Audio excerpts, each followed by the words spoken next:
Fortune Barishal বনাম Khulna টাইগার্সের match শেষে বিপিএলের সর্বশেষ পয়েন্ট টেবিলের অবস্থান দেখুন এবং সর্বোচ্চ রান সংগ্রাহক ও সর্বোচ্চ উইকেট শিকারীকে দেখুন। একেবারে জমে ক্ষীর হয়ে গিয়েছে বিপিএলের পয়েন্ট তালিকা। কোন চার দল যাবে বিপিএলের প্লে অফে সেই প্রশ্ন এখন সবার। বিপিএলের মোট ফাইনাল সহ ৪৬টি ম্যাচ অনুষ্ঠিত হবে। আজ বুধবার বিপিএলের ৩০তম ম্যাচ শেষ হয়েছে। দিনের প্রথম ম্যাচে মাঠে নামে ঢাকা ক্যাপিটালস ও চিটাগং কিংস। চিটাগংকে হারিয়ে তাদের মাটি থেকে জয় ছিনিয়ে এনেছে ঢাকা ক্যাপিটালস এবং রাতের ম্যাচে মাঠে নামে ফরচুন বরিশাল ও খুলনা টাইগার্স। বরিশালের ১৬৮ রানের টার্গেট চেস করতে নেমে চেস করতে পারেনি খুলনা টাইগার্স। ম্যাচটি তারা শেষ পর্যন্ত হেরে যায়। প্রথমে দেখুন বিপিএলের সর্বোচ্চ রান সংগ্রাহকের তালিকাটি, তারপর দেখাবো সর্বোচ্চ উইকেট শিকারী এবং বিপিএলের সর্বশেষ পয়েন্ট টেবিলের অবস্থান। ১ নম্বরে রয়েছে তানজিদ হাসান তামিম, ১০ ম্যাচে ৪২০ রান করেছেন। ২ নম্বরে রয়েছে লিটন কুমার দাস, ৯ ম্যাচে ৩৪৮ রান করেছেন। ৩ নম্বরে রয়েছে এনামুল হক বিজয়, ৯ ম্যাচে ৩৪৫ রান করেছেন।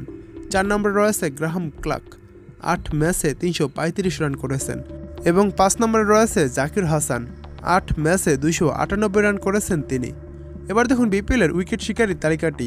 ১ নম্বরে রয়েছে তাসকিন আহমেদ, ৯ ম্যাচে ২০ উইকেট পেয়েছেন তাসকিন। ২ নম্বরে আবু হায়দার রনি, ৭ ম্যাচে ১৩ উইকেট পেয়েছেন। ৩ নম্বরে আকিব জাবেদ, ৬ ম্যাচে ১২ উইকেট পেয়েছেন। ৪ নম্বরে আলিস আল ইসলাম, ৮ ম্যাচে ১২ উইকেট পেয়েছেন এবং ৫ নম্বরে রয়েছে খুশদিল শাহ, ৭ ম্যাচে ১১ উইকেট পেয়েছেন খুশদিল। এবার দেখুন বিপিএলের সর্বশেষ পয়েন্ট টেবিলের অবস্থান। ১ নম্বরে রয়েছে রংপুর রাইডার্স। বিপিএলে তারা ৮টি ম্যাচ খেলেছে এবং ৮টি ম্যাচই জয় পেয়েছে, কোনো ম্যাচ হারে নাই। তাদের পয়েন্ট রয়েছে ১৬ এবং তাদের প্লাস পয়েন্ট রয়েছে +1.544। ২ নম্বরে রয়েছে ফরচুন বরিশাল।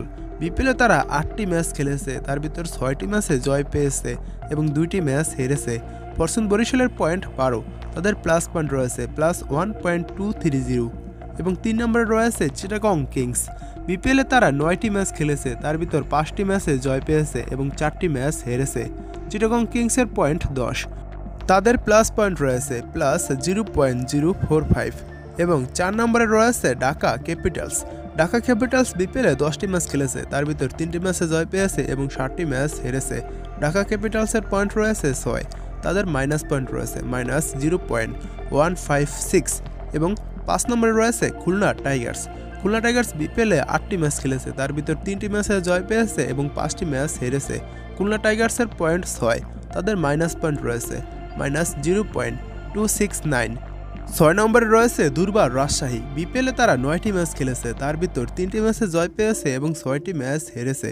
দুর্বার রাজশাহীর পয়েন্ট ৬, তাদের বিপিএলে মাইনাস পয়েন্ট রয়েছে -1.695 এবং সবার শেষে ৭ নম্বরে রয়েছে সিলেট স্ট্রাইকার্স।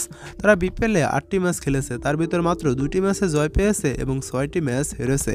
সিলেট স্ট্রাইকার্সের পয়েন্ট ৪, তাদের মাইনাস পয়েন্ট রয়েছে -1.382 এবং এই বিপিএলে 7টি দল থেকে একমাত্র দল হিসাবে প্লে অফ নিশ্চিত করেছে রংপুর রাইডার্স এবং প্লে অফ নিশ্চিতের পথে এক পা দিয়ে রেখেছে ফরচুন বরিশালও। বাকি 5টি দল থেকে মাত্র 2টি দল যাবে প্লে অফে।